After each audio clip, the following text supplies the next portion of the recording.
Okay, hey everyone. Today I'm going to literally, from scratch, create a new washi tape. Now, I have a bunch of my washi tapes here. These are all, some of these are like right at the end of their roll, so. Oh, there goes one. So I don't know if I'll be able to show you the whole roll. But I'm assuming you've seen them before, or there's been videos and etc. Launches, is that a word I want to use?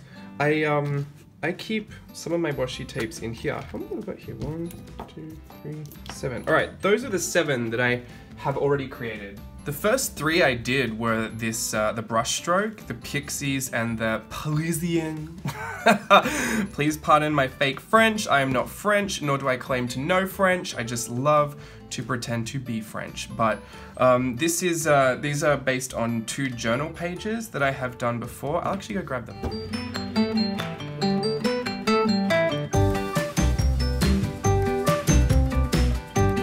Believe it or not, this is actually the journal page that this tape was created from. So if you can see here, this is the little illustration over here. You can see this Chanel perfume bottle is this watercolor here that I did because my gran used to wear Chanel No. 5. So I had that illustration on there, this little flower Polaroid. I had this illustration of this carousel horse.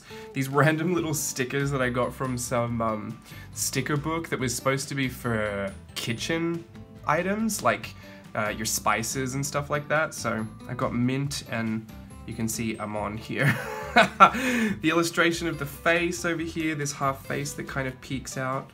Yeah, I mean, I essentially turned this journal spread into a tape. Now, it is quite a process. I'm gonna grab another one here.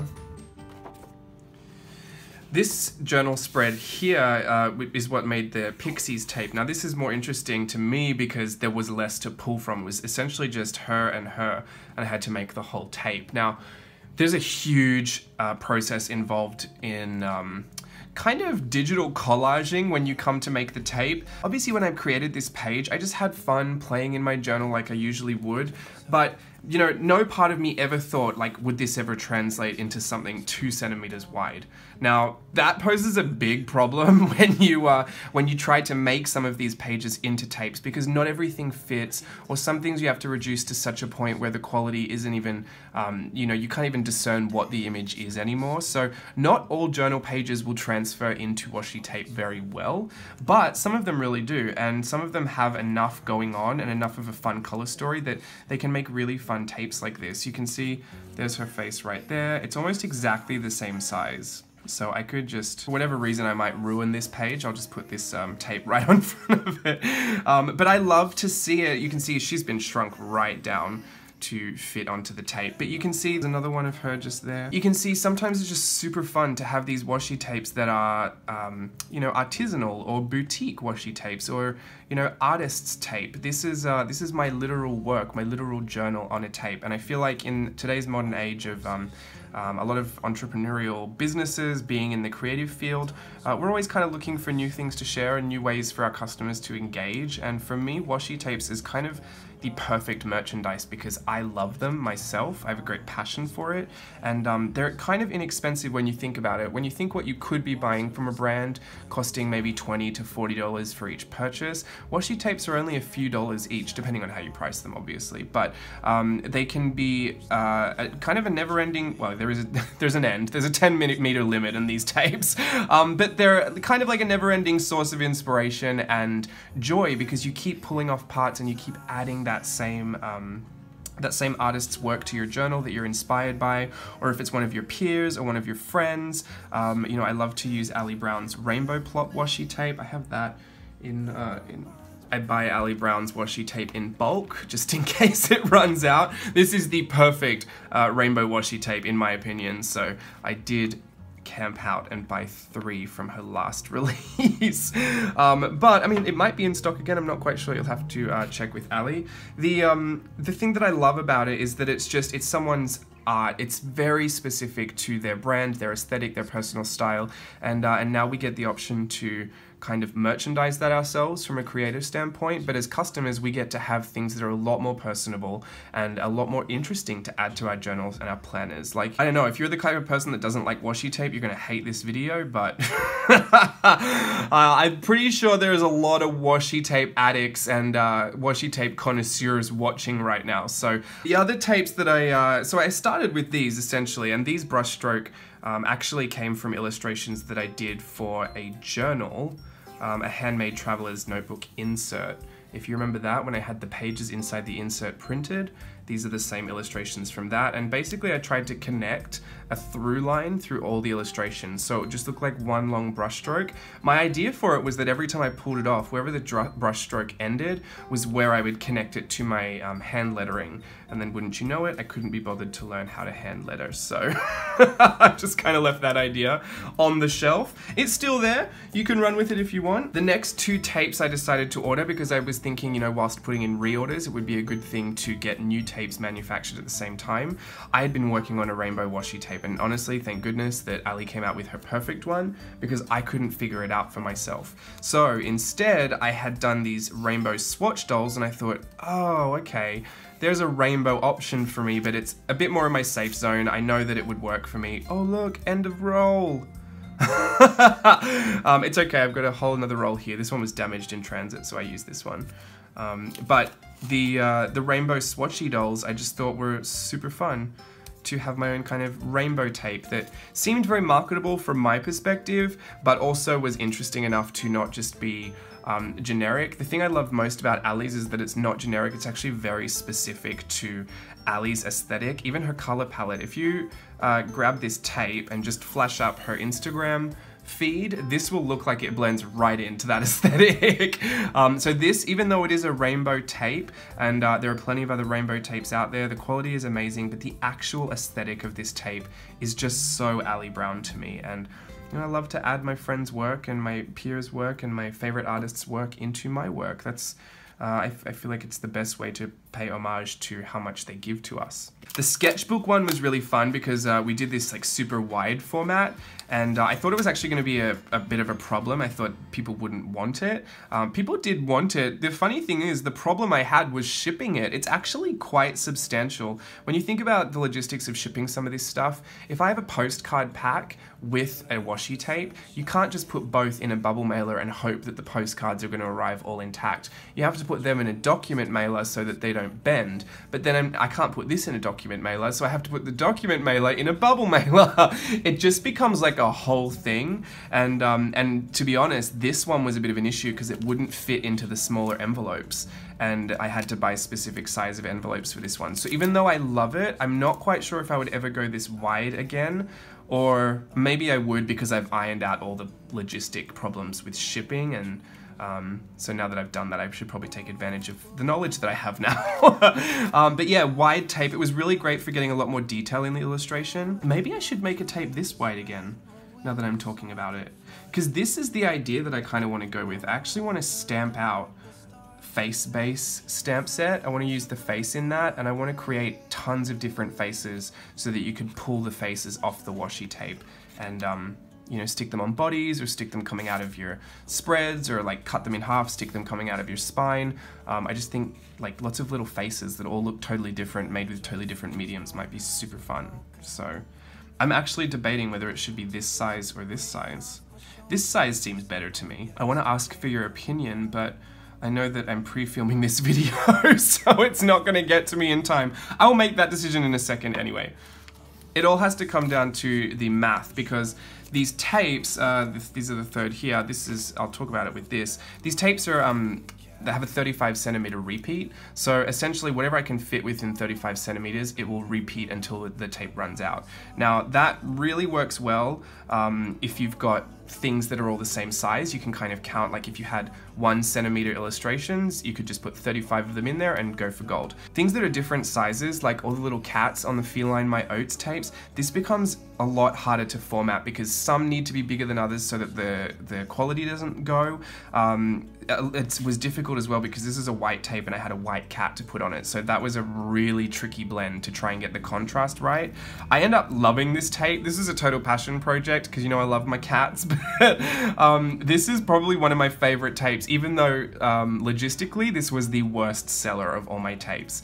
It really doesn't matter to me. I think those passion projects are things that you have to do because that's what keeps you happy moving forward. So a lot of people do have the tape. I'm not saying that no one bought it, but you know, I'm just saying logistically, if you were going to discontinue one of the tapes in my line, you would discontinue this one, but I'm not going to, because I'm a crazy cat lady. The last one I have here is Pitter Pattern, which was something I started working on a long time ago and then just didn't have the right idea for it. And then I thought to do this repeating patterns in black and white, but essentially to pull them apart at different lengths. So you can have like so many different varieties of tape depending on where you pull it off. You can have like a double tape option, you can do triple pattern, quadruple pattern, quintuple pattern. You can go all up to 9, which I think, what is it called? Non-apple or something? But you can go up to 9 different, I'm pretty sure it's 9. And you can, or you could just pull them off separately. So if I only wanted this pattern, then that would look like it came from a roll of washi tape that was all this pattern. But I get the bonus of only of buying one roll and having access to all the different patterns. A part of me just thought like, oh no, am I kind of undercutting myself because they get so much for one tape? But then I thought, no, because this is the tape that I want. And typically when you're designing products, you should be trying to fill the needs that you have, because I think you're going to be more motivated to get the project done and in a way that would satisfy you, which would in turn just satisfy other people that are in the same boat as you. So that's Pitter Pattern. Those are the 7 tapes that we've done. I really can't wait to work on this new one. For all my patrons in the Bianca Sophia tier, this washi tape will actually turn up in your mailer. So you will be the first in the world to grab this new JLB Creative washi tape. These are the 7 tapes we have. Currently, as I'm filming this, there is an 8th tape on the way. So this will be the 9th washi tape design that I will release. But the patrons in the Bianca Sophia tier will be the first people on the planet to receive tape number 9. And we will figure out a name because I don't think tape number 9 is going to satisfy me. But I've made sure that it's a project that I'm super excited to work on. I can't wait for you guys to be the first ones to try it and let me know what that's like for you. Once all of the mailers have been sent out and people start receiving them, I will be sure to put it up in the Etsy for everybody else to experience as well. But yeah, you Bianca Sophia patrons, I guess that was one of the perks for signing up, right? So let's get this playtest Patreon project going. Okay, I'm gonna try a bunch of different mediums today. So I do have some Nina cardstock for like my alcohol markers and pencils and pens and stuff, but I also have some B paper here, some 100% cotton watercolor paper for some more of that mixed media stuff. And I'm gonna get my stamp set. I have the stamp sets here. I have to apologize, I do not keep them very clean, and things just go flying, so that's my truth. I don't know if I should start with this one or this one. They make very different types of faces, I've noticed. I think I'm gonna do this one because that one works for me. It seems a little more open for interpretation.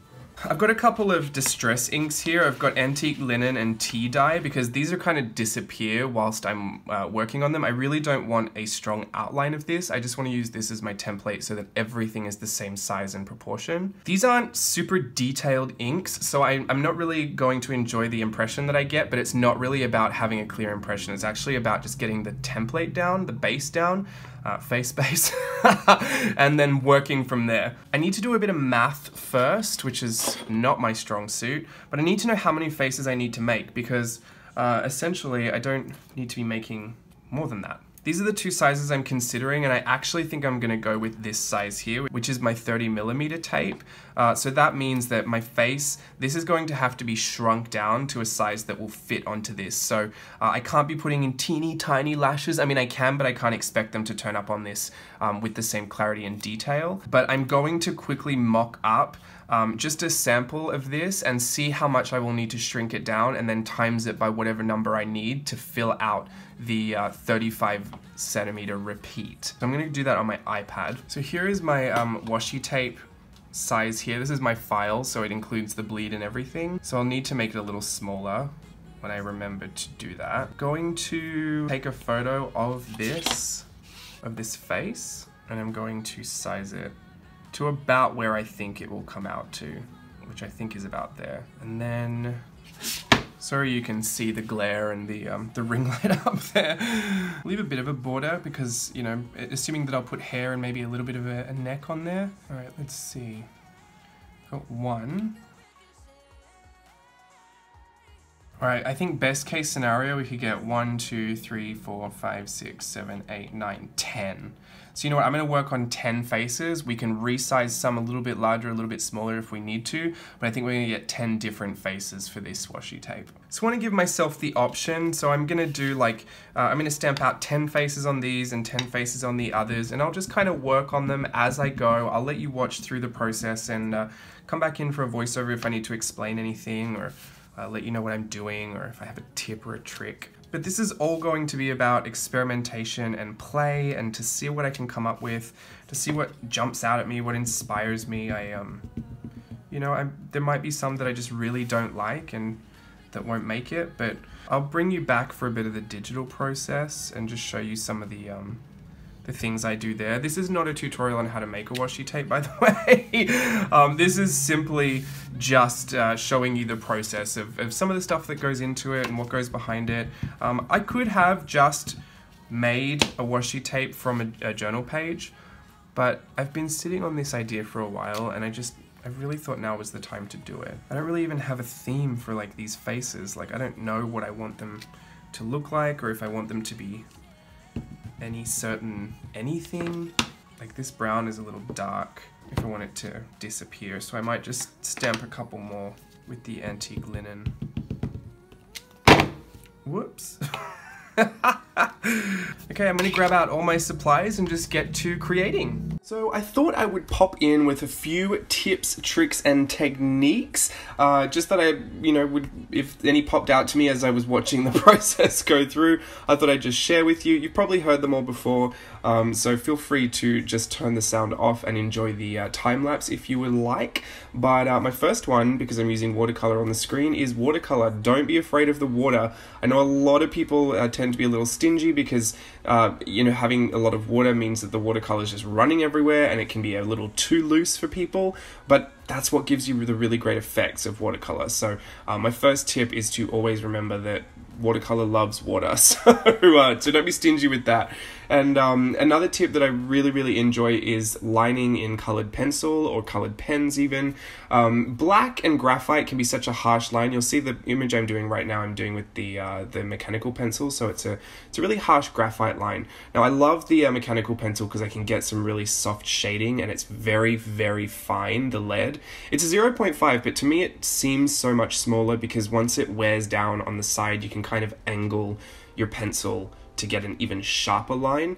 But it's a dynamic kind of a drawing. Like, you need to want to have the harsh black lines almost, even though it's a graphite. But yeah, black and gray can be, you need to commit to those lines. And when I'm doing mixed media and I want to feel very loose, I don't want to commit to anything straight up. I kind of want to put lots of stuff down and get a feeling for it, and then really commit to my details right at the end. So you'll notice as I start these pieces, I kind of lay down washes of color or just block in shapes and shading and kind of get a feel for things. And then when I've got an idea, I'll just start working on that. I'll start adding those details in, and then right at the end, there'll be something that just kind of either pulls it all together, or you know, I go in even finer and like make some of those details a bit more punchy, or really pull out a certain feature. But I would just recommend that if you haven't tried if you haven't tried lining in a colored pencil or a colored pen, just to give that a go and see if that doesn't loosen you up a little bit, free you up a little bit, because I just noticed that there's nothing wrong with lining in black, and there's nothing wrong with you know, using a lead pencil or graphite. It's a totally different feel for me. I feel like it's a little more committal, and when I want to be a little bit more intuitive, it's kind of easier just to go with the colored pencil. Because even if you kind of overline something, or you know, your line goes a little bit off, you can shade with that pencil as well. I think that's why I end up giving them such, you know, different skin tones. Like, I don't mind a blue skin tone, I don't mind a red, a green, a yellow, a brown, a black, a white, or like anything. I'll just whatever color I've kind of got and I feel like I might want to bring into the skin tone is something I'll do. And even if it is a human looking skin tone, I'll bring in a lot of different colors in the shadows and even the highlights. Another top tip when you're drawing darker skin tones, much like what you would do in real life with makeup, try not to make all your highlights white. Use a yellow. A yellow would bring a lot of life and vibrancy back into darker skin tones, and it won't be such a harsh contrast. It can be very difficult to blend whites and get a nice smooth gradient from white to brown, because you kind of get this ashy gray color in the middle. So start with the yellows on top of the browns, and then if you really want to add a bright blingy poppy highlight, do the white on top of the yellow. I just find that helps. It's much the same way that beauty gurus with darker skin will encourage you to use like a banana powder on your skin when you're baking and setting the highlights and stuff. This is not a beauty channel. I should not be giving beauty advice, but it is something that I've picked up over a while, and watching my friends do makeup, I've just noticed that it works the same for drawing, because like makeup artists use their face as their canvas, we use canvas as our canvas, or paper. The rules still apply. It's still the same thing. When makeup artists contours, essentially they're showing you where they put their shadows and how they sculpt their face to look more angular. Which I would recommend as well. If you're someone that still doesn't have a great idea where to put shadows and highlights for certain effects, go and watch a makeup tutorial or two about contouring, and wherever you see them putting that darkest contour, that's where you should be shading with your darker colors. And it doesn't just have to be, a darker version of what you've already got down. Bring colors into those shadow areas. Bring a blue in there, bring a purple in there, put a pink in there, put them all in there if you can fit them all in there. But makeup tutorials are really great to watch as well for just bringing a different feeling and aesthetic and mood to your pieces. I always love to add a lash, but you'll notice that if you've really looked close, a lot of my drawings, I leave the middle parts of the eyelid kind of open and kind of bare, or I'll go back in and add highlights there. And that's, I believe, what the beauty community calls a halo eye. I'm pretty sure it's called a halo eye. Stella's gonna kill me. But I really love that look, and yeah, makeup tutorials is something that I watch a lot because it really does help. It's its own form of artistry, and it's just as inspirational to me as looking through an Instagram feed of my favorite journalists and my favorite illustrators and my favorite artists. Makeup, because I draw a lot of faces, is an inspiration that I really do enjoy looking at. Anyway, you might not have seen this because it just kind of flashed by, but I have a Tombow blend. It's a Tombow dual-ended brush marker, which are great for lettering, and they're water-based markers. So I don't really find a huge need for them, other than coloring little bits here and there. I don't really brush letter, so that kind of eliminates the need for me to use them for that. I have taken them urban sketching, and that was a really fun thing to use them on, because they give you a really fine tip and a really broad tip as well. So it's a versatile kind of a marker. The one that I wanted to point out was the blender. Sorry, the video did cut out here, so you've missed some of the yellow face, but it was just pencil. And pencil and marker. I don't think it was anything crazy. The one thing I wanted to point out was that blender marker, essentially it's the colorless blender of the Tombow brush markers, is great for melting the binders in your pencils. Now, I use the Faber-Castell Polycryst, I'm trying to say it right, but I usually say Faber-Castell. Faber, I'm not German, so I don't know. But it's, those are oil-based pencils, so I don't really know how well it's going to work on your wax-based pencils, but the colorless blender, if you do scrub that over the top of some of your pencils, if you've got a lot of pencil texture, the crayon texture in your drawing, and you want to smooth it out a little bit, just pushing that pen over the top, the colorless blender. You can do it with the Copic one as well, that's alcohol based.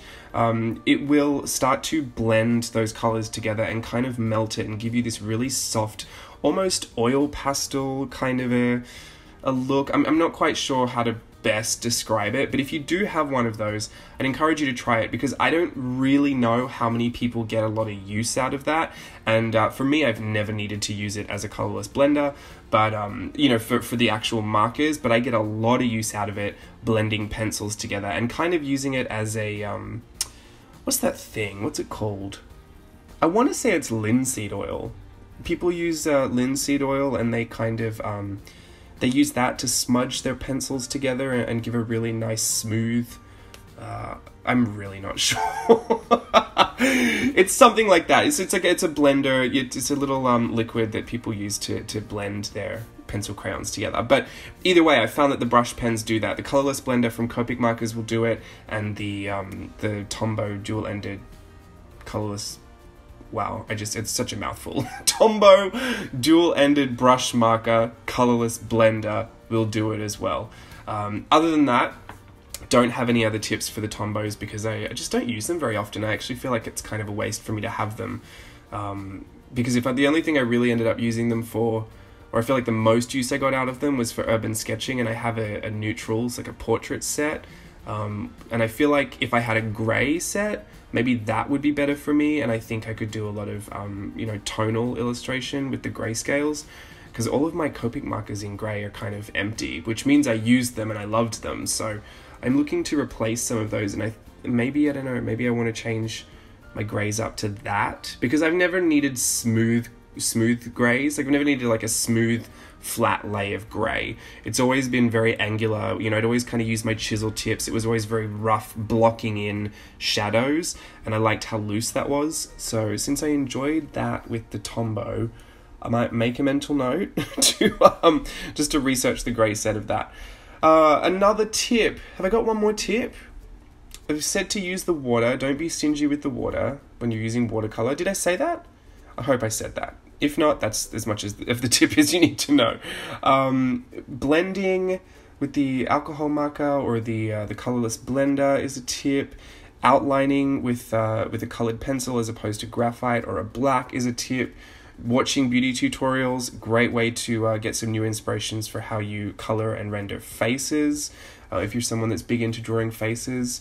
I guess my last tip is free yourself up a little bit. I think I'm always going to say it. I'm always going to try and encourage you to go there, because I think you can see I've used the same stamp base for this entire project, and each face is just different. Like, some you might be able to pull some similarities from, and you know, overall there is that running rainbow theme, but you can see that you really, depending on what your mood is and what you're inspired by, and even by the tools you're using and you're just grabbing at your desk, you can get so many different results. And I think it's really reassuring to know that you can have a very generic starting point and end up with lots of different fun looks. So I'm going to leave you with that. I'll jump straight back into the video, explain a bit more about each face and the process that I go through to actually make the tapes, show you some clips for that, and leave you with a wrap up at the end. So speak to you in a second, I guess. Whew, okay, girl.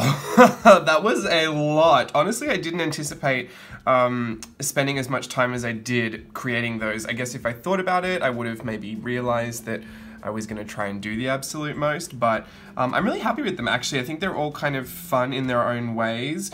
You'll notice that I kind of went with a rainbow theme just for a bit of variety. I didn't go for like you know, any kind of cohesive thread other than the rainbow theme. So there's a few in here that are like a bit random, but I'll just explain where my thought process went. So we've gone rainbow plus a black and a white. So this one's the black one to me because it's more grayscale. This one's the white because you can see there's a lot more negative space. And I wanted one at least with closed eyes, and I think this was like the perfect opportunity to slay that wing. So I really love these two. We'll start with the red. She is giving me 80s spoiled brat children at a birthday party vibe. So I'm super in love with her. There's also something about her that reminds me of like a matchstick, or like that matchstick woman. Do you know when the little packet of matches? I don't know what that's called, but She reminds me of that. This is a full orange fantasy. I just a Fanta fantasy. I love the contrast of orange and blue together, and I had filmed recently I'd filmed a Daniel Smith watercolor swatching thing, and I kept on mentioning it over and over and again, to the point where I had to actually delete some of the footage because it just sounded like a crazy person, like I was obsessed. But I really do love the contrast of orange and blue. They are opposites on the color wheel, and obviously it provides for like the most dramatic contrast as far as colors go. When you swap the you know, the opposite colors on the color wheel, like yellow and purple, orange and blue, red and green, is it?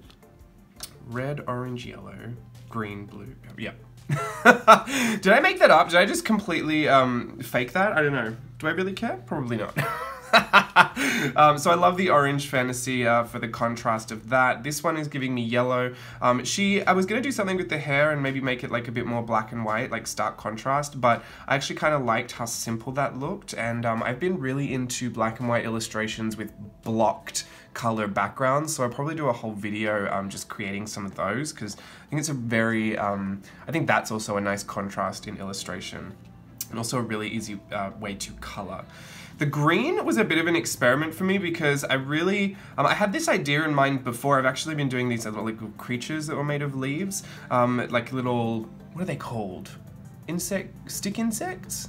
Something like that. It reminded me of that, but I wanted to do a whole face, so I just used the outline and put leaves where they were, and any smaller details I put smaller leaves, and I was going to scrap this one, but when I finished, I thought it all came together. Now, this may look like a leaf beard. To me, I'm going like it's a bonnet. But she could be the bearded leaf lady. You never know. That could be fun too. So, interesting. I just wanted to share that there was a couple, this one in particular, this one even, and this one, I was going to, and possibly this red one, I was going to scrap and start again. But it was when I finished them that I noticed that it kind of all pulled together. So don't, I guess one of my tips would be for today's video, don't try and scrap something until you've finished putting what you want to put on it, because sometimes it's like that last idea that'll really bring the whole piece together.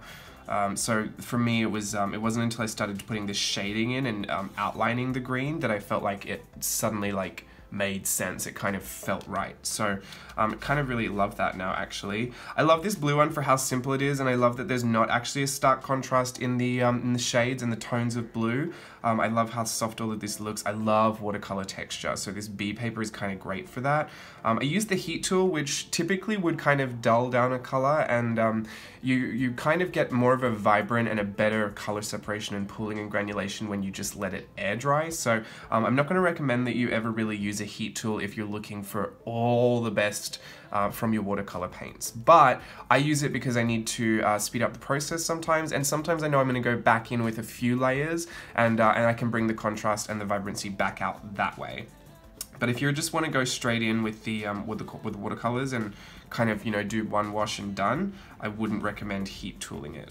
This is the indigo. I'm kind of happy that this came out darker, like for the indigo. I thought it was going to be too close to the blue, but having them side by side, I think you can tell that that is the indigo version. I was going to scrap this because I thought her hair just looked a little weird to me, and then I put the little stitching lines on it, and I thought, oh, okay, that kind of makes more sense for the feel that I wanted her to have. I was really all about the eyes in this one and kind of sinking them in with that deep shading.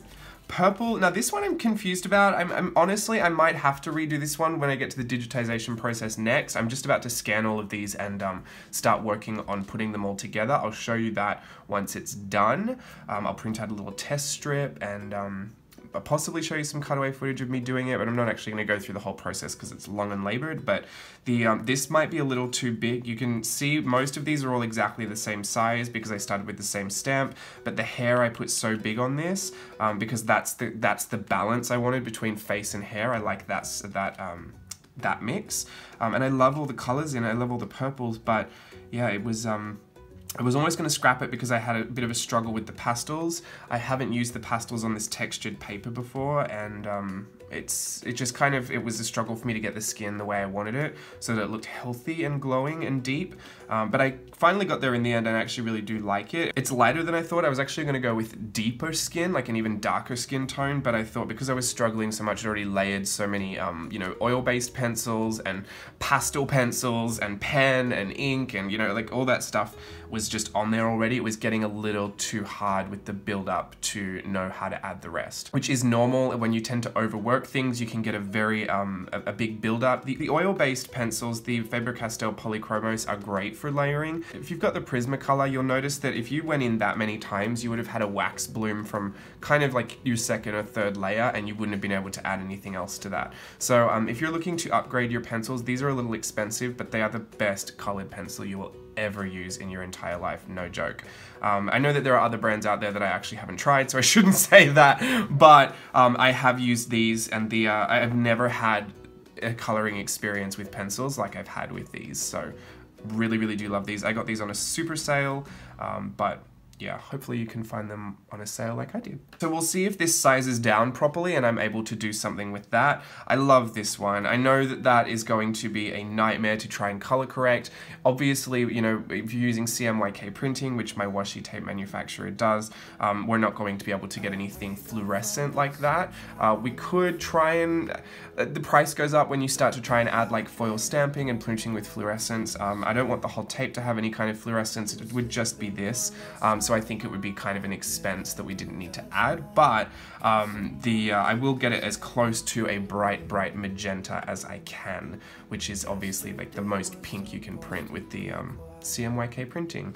So this will be a fun one as well. I actually just really love the style of this. I've been doing these bows absolutely everywhere. I've been doing this leaf pattern in almost everything I've been doing lately. It is my flavor of the moment, so I know that whenever I look back at this, I'll know exactly when I created this one.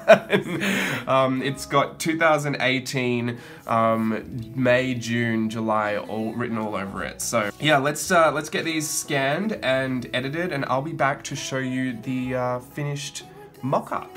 We were dancing in the dark. Whoa, oh, oh, oh, whoa, oh, oh, oh, whoa, oh, oh, whoa, oh, oh, whoa, oh, oh, oh, whoa, oh, oh, oh, whoa, oh, oh. Every morning after feels the same. I know I only have myself to blame for drinking way too much. I guess I got caught up. Can someone make this headache go away? We were dancing in the dark with a feeling in our hearts. Felt like we dancing in the dark. We were dancing in the dark. We were dancing in the dark with a feeling in our hearts. Felt like we had it all. We were dancing in the dark. We were dancing in the dark. Whoa, oh, oh.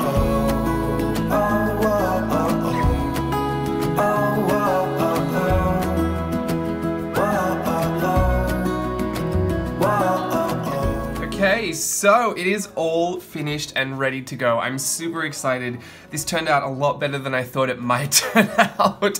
I'll be honest, at some points I was just kind of thinking, maybe not.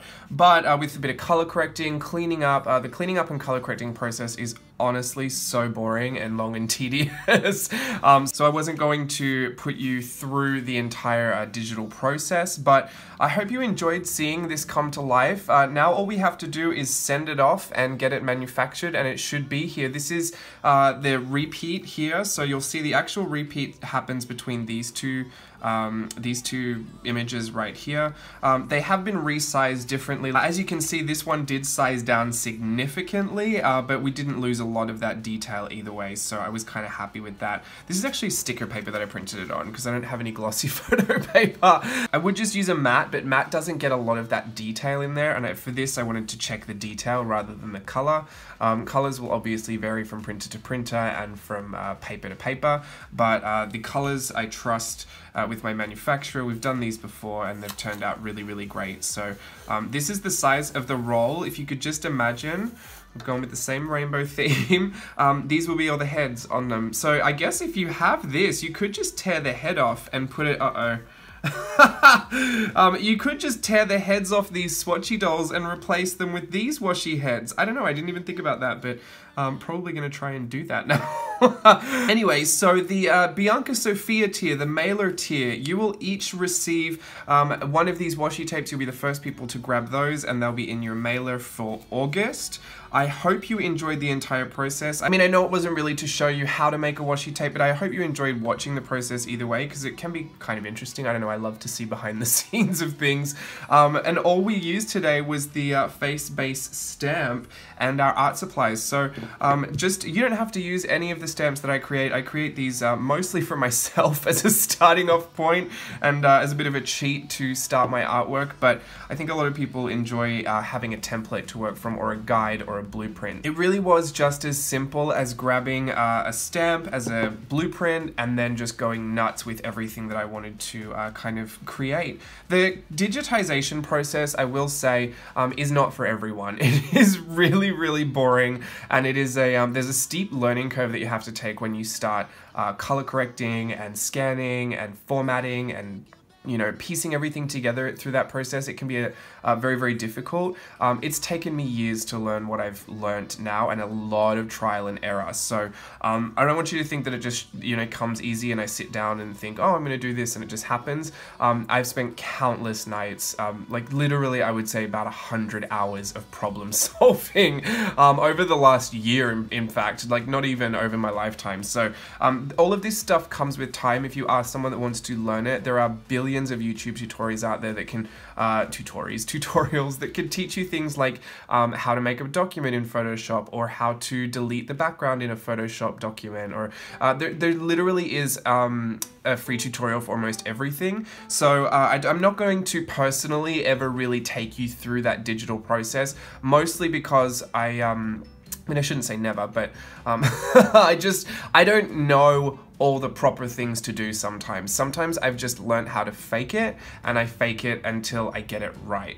So over the years I have picked up better ways, better methods, and more streamlined methods to do things when I've bothered to actually research it, but there is a steep learning curve when it comes to the digital process. So I don't want you to feel like it's something that you should be able to grasp straight away. Absolutely not. It takes a long, long time to get used to it. And as far as like product manufacturing goes, that's a whole other beast. Getting things printed and quality control and sampling and, you know, financing the whole project, it becomes like, it's a big old thing. So I don't want you to think that this is like something I'm recommending you do. I don't think everyone needs to go and create your own washi tape, but if you do, please let me know, because I do love artisanal washi tapes and I would love to collect some. But for now, this is the washi tape we've got. I still haven't figured out a name for it, but by the time you see this video, I will have ordered it and probably figured out a name for it. Once all of them go out to the Bianca Sophia patrons, I will put the rest into the Etsy store, so you will be able to get your hands on those even if you're not in the mailer tier. But I would just let all of the patrons in that reward group get the tapes first, and then I will put them out after that. But until next time, it was super fun having you along for this process. I can't wait to hear your feedback, and if you enjoyed watching a lot of the behind the scenes. Until the next video, thanks for watching. Bye.